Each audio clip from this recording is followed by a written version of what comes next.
অসমে ল'ব লাগিব নেকি আকৌ ৫ লাখ অৰুণাচলী হাজং চাকমাৰ বোজা? ভূপেন বৰাই উভতি ধৰিলে মুখ্যমন্ত্ৰী। কেন্দ্ৰীয় মন্ত্ৰী কিৰেণ ৰিজিজুৰ মন্তব্যৰ পিছতে প্ৰতিক্ৰিয়া অসমত জাঙুৰ খাই উঠিছে বিভিন্ন দল সংগঠন। কিৰেণ ৰিজিজুৱে অৰুণাচলত এক সংবাদমেলযোগে প্ৰকাশ কৰিছিল যে অসমত সংস্থাপিত কৰা হ'ব অৰুণাচলত বসবাস কৰা ৫ লাখ হাজং চাকমাক। ইতিমধ্যে বিষয় সন্দৰ্ভত অসমৰ মুখ্যমন্ত্ৰীৰ লগতে কেন্দ্ৰীয় গৃহমন্ত্ৰীৰে আলোচনা হোৱা বুলিও উল্লেখ কৰিছিল ৰিজিজুৱে। ইয়াৰ পিছতে তীব্ৰ প্ৰতিক্ৰিয়া প্ৰকাশ কৰে কংগ্ৰেছৰ সভাপতি ভূপেন বৰাই। প্ৰথম কথা হৈছে বৰপেটা লোকসভা সমষ্টিত আমাৰ দলৰ প্ৰাৰ্থী যুৱ নেতা দিব্যায়ন ডাঙৰীয়াক প্ৰাৰ্থিত্ব ঘোষণা হোৱাৰ দিনাখনৰ পৰা এই অঞ্চলৰ ৰাইজে যিধৰণে সমাদৰ কৰিছে, তেওঁক যিধৰণে সকলো ৰাইজে সহায় সমৰ্থন কৰিছে, তাৰ কাৰণে মই সমগ্ৰ বৰপেটাবাসীৰ ওচৰত কৃতজ্ঞ। আগতেও মই ইয়াত কেইবাখনো সভাত অংশগ্ৰহণ কৰিছোঁ, নমিনেশ্যনৰ সময়তো আছিলোঁ। ৰাইজৰ যিটো অভূতপূৰ্ব সঁহাৰি, আমি আশাবাদী। আৰু এতিয়া শেহতীয়াকৈ অৰুণাচলৰ MP কেন্দ্ৰীয় মন্ত্ৰী কিৰেণ ৰিজিজু ডাঙৰীয়াই অসমৰ বিৰুদ্ধে যিটো ভয়ানক ষড়যন্ত্ৰ হৈছে বুলি হঠাৎ তেখেতৰ মুখেদি ফাদি লৈছে, তাৰ পাছত এই ছেকেণ্ড ফেজ আৰু থাৰ্ড ফেজৰ নিৰ্বাচনে যে বেলেগ ফালে মূৰ ল'ব সেইটো কথা নিশ্চিত। কাখন অসমৰ কাৰণে কিমান ভয়াৱহ হ'ব পাৰে সেই কিৰেণ ৰিজিজু ডাঙৰীয়াৰ বক্তব্যত প্ৰকাশ পাইছে। ৰিজিজু ডাঙৰীয়াই কৈছে যে অৰুণাচলৰ কাৰণে আশীৰ্বাদ। আৰু ভাৰত চৰকাৰৰ মন্ত্ৰী কিৰেণ ৰিজিজু ডাঙৰীয়াই নিজেই কৈছে যে খন অসমৰ কাৰণে মহা অভিশাপ। অসমৰ কাৰণে কিমান ডাঙৰ অভিশাপ? বেলেগ বেলেগ ৰাজ্যত হয়তো কেতিয়াবা ক'ৰবাৰ পৰা শৰণাৰ্থী আহিব, কিন্তু অসমৰ কাৰণে ৫ লাখ শৰণাৰ্থীৰ দায়িত্ব ল'বৰ কাৰণে অসমৰ মুখ্যমন্ত্ৰী হিমন্ত বিশ্ব শৰ্মা ডাঙৰীয়া যে ইতিমধ্যে প্ৰস্তুত হৈছে, সেইটো কোনো সাধাৰণ মানুহে কোৱা নাই। ভাৰত চৰকাৰৰ এগৰাকী অতি গুৰুত্বপূৰ্ণ মন্ত্ৰী, আগত তেখেতে গৃহ বিভাগৰ মন্ত্ৰী আছিলে, এতিয়া state independent minister Kiren Rijiju ডাঙৰীয়া। আৰু ক'তো লুকাই চুৰকে দৰ্জা বন্ধ কৰি কথাটো কোৱা নাই।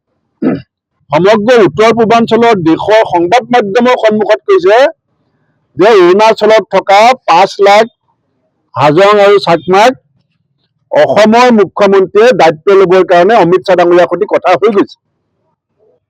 এতিয়া যদি হিমন্ত বিশ্ব শৰ্মা ডাঙৰীয়াক বিজেপিক যদি আমি ভোট দিওঁ, আমাৰ ভোটটোৰ মাধ্যমেৰে আমি ৫ লাখ হাজং চাকমাক অসমলৈ আদৰণি জনোৱা হ'ব। আমি যদি এতিয়া ছেকেণ্ড ফেজত থাৰ্ড ফেজত বিজেপিক হিমন্ত বিশ্ব শৰ্মাৰ কথা মতে ভোট দিওঁ, মহা অভিশাপ অসমীয়া ৰাইজে মূৰ পাতি লোৱা হ'ব। আমি যিখন অসমত এতিয়া ৩৬ লাখ পঞ্জী ভোটাৰ নিবনুৱা আছে, ১.৫ লাখ কোটি টকাৰ ধাৰত গোট গৈ আছো, কিমান খিলঞ্জীয়া ভূমিহীন হৈ আছে, জনজাতিসকল ভূমিপুত্ৰসকল ভূমিহীন হৈ আছে, তাত মুখ্যমন্ত্ৰীগৰাকীয়ে নিজৰ বিভিন্ন অতীতৰ কুকৰ্মৰ কাৰণে দেশৰ গৃহমন্ত্ৰী অমিত শ্বাহ ডাঙৰীয়াৰ আগত ৰাজহাড় বেকাৰ কৰি কেনেকে শৰণাপন্ন হয় সেইটো কেইদিনমানৰ আগতে অসমৰ মানুহে দেখিছে। কিন্তু অমিত শ্বাহ ডাঙৰীয়াই যেতিয়া হিমন্ত বিশ্ব শৰ্মা ডাঙৰীয়াক নিৰ্দেশ দিব যে অৰুণাচলৰ ৫ লাখ শৰণাৰ্থী আপুনি ল'ব লাগিব, তেখেতে দৰকাৰ হ'লে গুৱাহাটীতে তেওঁ হাউচিঙৰ ঘৰ বনাই দিব। ইমান অনুগত অমিত শ্বাহ ডাঙৰীয়াৰ প্ৰতি, তেওঁ বডি লেংগুৱেজত গম পোৱা যায়। গতিকে কিৰেণ ৰিজিজু ডাঙৰীয়াই যিটো কথা কৈছে এইটো অসমৰ কাৰণে অতি ভয়ংকৰ কথা। আৰু খন অৰুণাচলৰ কাৰণে আশীৰ্বাদ হৈছে বুলি কৈছে, আৰু তেওঁ আওপকীয়াকৈ প্ৰমাণ কৰিছে যে অসমৰ কাৰণে এইটো মহা অভিশাপ হিচাপে হৈছে। কাৰণ অৰুণাচলে এজনো নলয়, অসমে ৫ লাখ ল'ব। আৰু কি বুলি কৈছে যে অমিত শ্বাহ ডাঙৰীয়াই CMৰ সৈতে কথা পাতিছে, কথাটো বেছি ওলাব নালাগে, ওলালে ডাঙৰ ইছ্যু হ'ব। এতিয়া অসমৰ ৰাইজৰ হাতত অসমৰ ভাগ্য। অসমৰ ক্ষতিপূৰণটো আমিও দিম।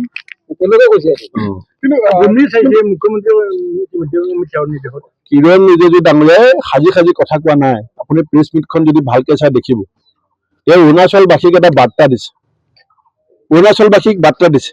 আমাৰ অসমৰ মুখ্যমন্ত্ৰীয়ে কি কয় কথাই কথাই, ৰাতিপুৱা এটা কথা কয়, আবেলি এটা কথা কয়। কেইদিনমানৰ আগতে কৈছিলে যে ৭১ চনৰ পাছত অহা এজনী বিজেপি বিদেশী বুজা অসমে নলয়, এতিয়া কৈ আছে চৰাইতো আহিব নোৱাৰে। আৰু এতিয়া কিৰেণ ৰিজিজু ডাঙৰীয়াই কৈছে যে ৫ লাখৰ বুজা অসমে ল'ম বুলি কথা হৈ গ'ল।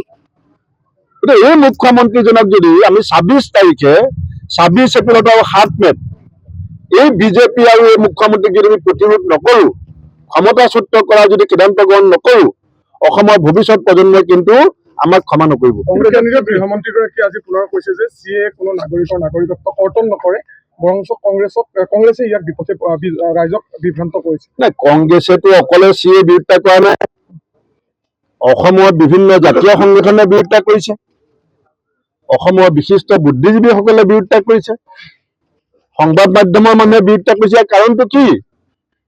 কাৰণটো হৈছে অসমে ৭১ চনৰ আগতে অহা সকলো বিদেশীক আমি স্বদেশী বুলি পেলাই স্বীকাৰ কৰি ললো। অসমত যিটো সমস্যা হৈছিলে সেইটোতো বেলেগৰ ইণ্টাৰনেশ্যনেল বাউণ্ডেৰী বেলেগ ৰাজ্যৰ কিমান আছে? বাংলাদেশৰ লগত সীমা ভাৰতবৰ্ষৰ বেলেগ ৰাজ্যৰ কিমান আছে? অসমে এই সমস্যাটো আমি সমাধানৰ এটা সূত্ৰ উলিয়ালো আৰু সেই সূত্ৰটোৰ নামতেই সৰ্বানন্দ সোণোৱাল ডাঙৰীয়া অসমৰ মুখ্যমন্ত্ৰী হৈছিলে।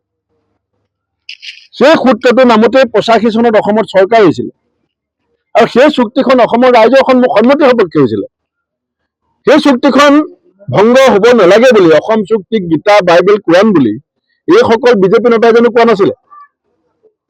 এদিন সেই যিখন চুক্তিক গীতা বাইবেল কোৰাণ বুলি ক'ব, সেই চুক্তিখনক গীতা বাইবেল কোৰাণ বুলি কৈ আজি ৫ লাখ চাক মাক ল'বৰ কাৰণে মুখ্যমন্ত্ৰী নিজৰ কেছৰ যাতে ফাইল খোল নাখায়, নিজৰ কেছৰ ফাইলৰ ক্লিন চিট ল'বৰ কাৰণে অসমীয়া মানুহে ৫ লাখ শৰণাৰ্থীৰ মূৰত জাপি ল'ব নেকি? আমি যে জাপি নলওঁ, মুখ্যমন্ত্ৰীয়ে যে ৰাজ্যজুৰি আমাৰ জাতিৰ বিৰুদ্ধে যে ষড়যন্ত্ৰত লিপ্ত হৈছে তাৰ বিৰুদ্ধে অসমীয়া মানুহে ২৬ এপ্ৰিল আৰু ৭ মে'ত তীব্ৰ প্ৰতিবাদ আমি কৰিব লাগিব। এতিয়া মানে এই যিখন শেহতীয়া যিটো স্থিতি, মন্ত্ৰীগৰাকীৰ এই মন্তব্য এটা মানে বাকী দুটা পৰ্যায়ৰ যি নিৰ্বাচনত যথেষ্ট প্ৰভাৱ পেলাব বুলি ভাবে। নহয়, যদি প্ৰভাৱ নেপেলায় তেতিয়াহ'লে আমি চাকমা হাজঙক ৱেলকাম কৰিব লাগিব। আমাৰ এটা এটা ভোটেৰে পদুম ফুলৰ চিনত যদি পৰে তেতিয়াহ'লে অমিত শ্বাহ ডাঙৰীয়াৰ নিৰ্দেশ হিমন্ত বিশ্ব শৰ্মা ডাঙৰীয়াই মানি ল'বৰ কাৰণে আমি সন্মতি দিয়া হ'ব। কাৰণ এইটোতো কোনো অৰ্ডিনেৰী মানুহে কোৱা নাই, he is a cheating central minister. তেওঁতো উদ্ৰ কৰা নাই ষ্টেটমেণ্টটো। মুখ্যমন্ত্ৰীয়েতো নহদি কৰিব পৰা নাই, মুখ্যমন্ত্ৰীয়ে ক'ব নোৱাৰে। मदद करेंगे। आप अरुणाचल छोड़ के जाना होगा और अरुणाचल में जब तक आप है आप टेम्पररी बेड होगा, आप यहाँ पे हमारे गेस्ट की तरह रहेंगे, मगर कभी भी आप अरुणाचल का परमानेंट रेसिडेंट और सिटीजन नहीं बन सकता है। तो सीएए अरुणाचल के लिए बहुत बड़ा ब्लेसिंग है। रीएलोकेशन के लिए हमने असम सरकार से भी बात किया है और बहुत लोगों से बात किया है।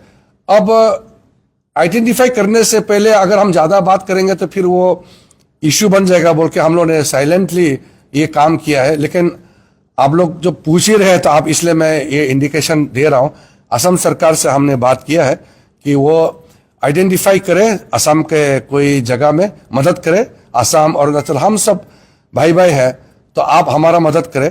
असम में भी प्रेशर तो है, हम जानते हैं, लेकिन असम के मुख्यमंत्री हिमंत बिस्वा शर्मा जी से भी बात किया, होम मिनिस्टर अमित शाह जी ने भी बात किया है कि किसी तरह से कहीं जगह ढूंढ के चकमा हाजों को सेटल कराने में हमारा मदद करे और रीसेटलमेंट के लिए जो भी संभव मदद हम भी करेंगे। लेकिन अरुणाचल से एक दिन ना एक दिन जाना पड़ेगा, ये हमने कमिटमेंट दे चुके हैं और ये परमानेंट अब कानून भी बन गया है, इसलिए एक दिन उसको जाना ही पड़ेगा। हमने अभी लगभग 3 साल से ट्राई कर रहे हैं, कुछ प्रोविजनल जगह भी आइडेंटिफाई किया है, लेकिन वहां क्योंकि जहां रीएलोकेट करेगा वहां भी तो लोकल आदमी है, तो उनका भी रेजिस्टेंस होता है, तो वहां भी कुछ पैकेज वर्कआउट करना पड़ेगा। इसलिए चकमा हाजों को जैसे बाहर से जो आया है Christians, Hindus, Buddhist, Jain, Parsi, ये जो माइनॉरिटी है पाकिस्तान, बांग्लादेश, अफगानिस्तान से, सबके लिए कहीं ना कहीं जब आइडेंटिफाई हो जाएगा हम लोग भी मदद करेंगे, तो उनको जाने के लिए हम रिक्वेस्ट करेंगे। कुछ चकमा लोग एग्री भी किए हैं, कुछ लोग रेजिस्ट कर रहे हैं, लेकिन कानून बन गया है। अब अरुणाचल में बैठ के तो सिटीजनशिप तो मिलेगा नहीं, ये तो देश का कानून बन गया है। तो हम भी चाहते हैं कि चकमा हाजों कहीं भी रहे, प्रॉपर इंडियन सिटीजनशिप लेके बैठे, लेकिन अरुणाचल में नहीं बैठना चाहिए। क्या है कि यहाँ एक मिस कैंपेन होता है। मैंने पार्लियामेंट में बिल पास होने के बाद बताया कि पार्लियामेंट में कानून बनाने के बाद चकमा हाजों को सिटीजनशिप मिल जाएगा, लेकिन अरुणाचल में नहीं। तो हमने जो मिल जाएगा वहां बोला